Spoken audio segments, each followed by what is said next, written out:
दहेज प्रथा।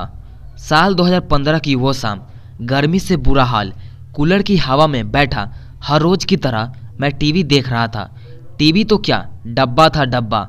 एलईडी तो हमने रमेश की शादी में समधी सा को गिफ्ट में दे दिया था। बस तब से हम इसी से काम चला रहे थे। हालांकि जब हमें ये हमारे ससुराल से गिफ्ट में मिला था तब ये किसी एलईडी से कम नहीं था। तभी मोबाइल की घंटी बजी। फोन रमेश के ससुराल से था। हम गीता को नहीं भेजेंगे, सामने से आवाज़ आई। कोई बात नहीं, बच्चों की भी अभी छुट्टी चल रही है, कुछ दिन और रहने दो। मैंने कहा हम उसे अब कभी नहीं भेजेंगे। समधी जी ने कहा क्या हो गया, अभी तो खुशी खुशी गई थी बहू यहाँ से। मैंने बात को संभालते हुए कहा वो तो खुश है लेकिन हम खुश नहीं हैं। आप तो हमारी बेटी को ले गए, अब हमारा ध्यान कौन रखेगा। समधन जी ने पीछे से कहा। मैं कुछ समझा नहीं। मैंने कहा समझाना समझना कुछ नहीं है, गर्मी बहुत है, हमें एसी चाहिए वरना अपनी बहू को भूल जाओ। और फोन कट गया। मेरे पैरों तले जमीन खिसक गई थी। मुझे कुछ समझ नहीं आ रहा था कि मैं क्या करूं। हालांकि मुझे इतना जरूर पता था कि जिस चीज़ की वह मांग कर रहे थे वो दहेज था।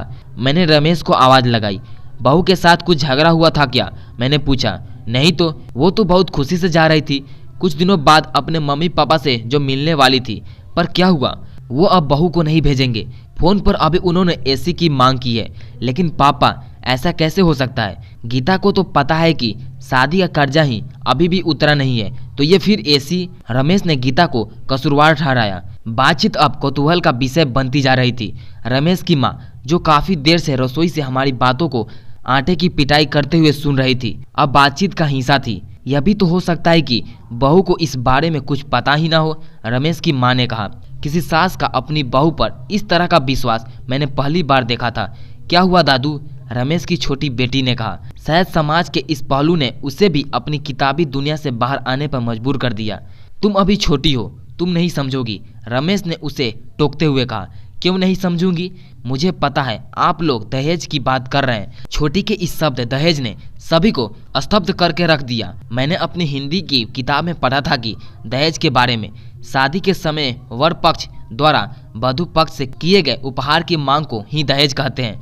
दहेज की परिभाषा देकर छोटी ने अपने बड़े हो जाने का प्रमाण तो दिया, लेकिन इस शब्द की गहराई से वह बिल्कुल अनजान थी। लेकिन दादू, ये प्रथा तो कब से बंद हो गई, और वैसे भी दहेज तो लड़के वाले मांगते हैं ना, तो फिर नानी हमसे क्यों मांग रहे हैं? छोटी ने कहा। छोटी के इस सवालों ने मुझे वापस अपने उस दुनिया में ले जाकर खड़ा कर दिया जहां मैं कभी इस मुद्दे पर अपनी राय रखता था। बोलो ना दादू, छोटी ने फिर कहा। मैंने छोटी के सर पर प्यार भरा हाथ रखा। बात तब की है बेटा जब भारत सोने की चिड़िया था। लोग इतने धनवान थे कि शादियों में दिल खोलकर खर्चा कर देते और बड़े बड़े उपहार दे देते। समय के साथ भारत सोने की चिड़िया तो नहीं रह पाए, पर उपहार देने का एक प्रथा बन गई और धीरे धीरे यह प्रथा सिर्फ लड़की वालों के लिए ही रह गई। लोग अब शादी के लिए बड़े बड़े उपहारों की मांग करने लगे और जन्म हुआ दहेज प्रथा का। समय के साथ दहेज ने अपना भयानक रूप दिखलाया और जो लोग दहेज देने में सक्षम नहीं थे वे लड़कियों को बोझ समझने लगे।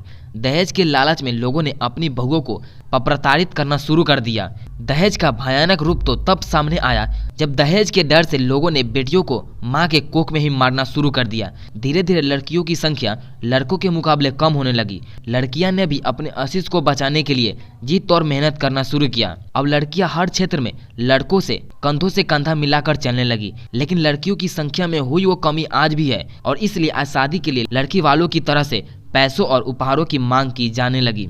और तब दहेज का एक दूसरा रूप सामने आया। एक प्रथा ही दूसरी प्रथाओं का जन्म देती है।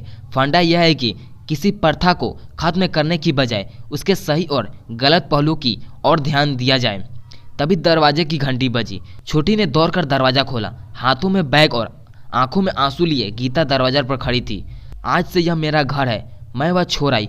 पापा जो मेरा सौदा करे वह मेरे बाप नहीं हो सकते, गीता ने रमेश की तरफ देखते हुए कहा। रमेश की आंखें भर आई। उसने दौड़कर गीता को गले से लगा लिया। आज फिर एक बेटी ने परिवार को बिखरने से बचा लिया था। दोस्तों, अगर यह कहानी अगर आप लोगों को अच्छी लगी हो, कुछ सीखने को मिला हो, तो इस वीडियो को लाइक करके चैनल को सब्सक्राइब जरूर कीजिएगा।